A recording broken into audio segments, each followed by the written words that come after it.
Hello and আসসালামু আলাইকুম। ভাইবিং with রু পেজ থেকে রুমানা চলে আসলাম। এবার বালি ট্রিপে আমার সবচেয়ে প্রিয় একটা মুহূর্ত ছিল এক বিশাল পাহাড়ের সামনে ফ্যামিলির সাথে চা খেতে খেতে সূর্যাস্ত দেখা।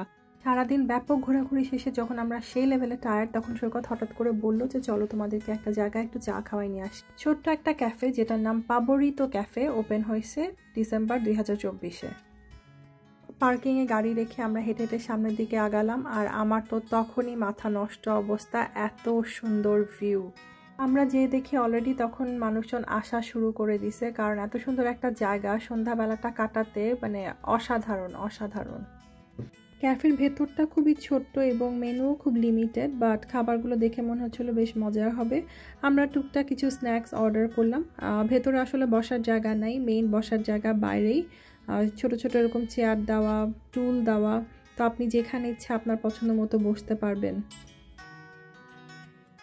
খাবার অর্ডার করে আসতে আসতেই দেখি আমার দুই ছেলে মেয়ে আসলেও একটা জোশ স্পট বুক করে ফেলছে। যা বলছিলাম, ক্যাফের ভেতরে তো আসলে বসার সেরকম কোনো স্পেস নেই, কিন্তু ওরা বাইরে খুব সুন্দর বসার অ্যারেঞ্জমেন্ট করেছে। আপনি এখান থেকে মাউন্ট বাটুরের একটা অসাধারণ ভিউ পাবেন। এপাশেও বেশ বসার জায়গা আছে, একটা শেড মতন আছে, আপনি চাইলে শেডের নিচেও বসতে পারেন অথবা খোলা ময়দানেও বসতে পারেন। জায়গায় জায়গায় এরকম ছোট ছোট করে সিট দেওয়া, যে যার মতো পছন্দ মতো জায়গায় বসে এনজয় করতে পারবে। সব মিলে আসলে জায়গাটা এত সুন্দর, এত কাম অ্যান্ড কোয়াইট, এত পিসফুল। আমার ওখানে বসে থাকতে থাকতে খালি মনে হচ্ছিল যে আল্লাহর এই অপূর্ব বিশাল সৃষ্টির কাছে আমরা কতই ক্ষুদ্র।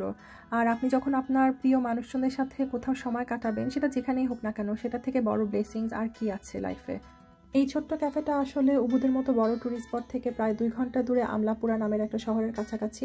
আপনারা যদি কখনো বালিতে যে আমলাপুরার দিকে যান, তাহলে ক্যাফেটা ঘুরে আসতে পারেন এবং হতাশ হবেন না, তার গ্যারান্টি আমি 100% দিলাম।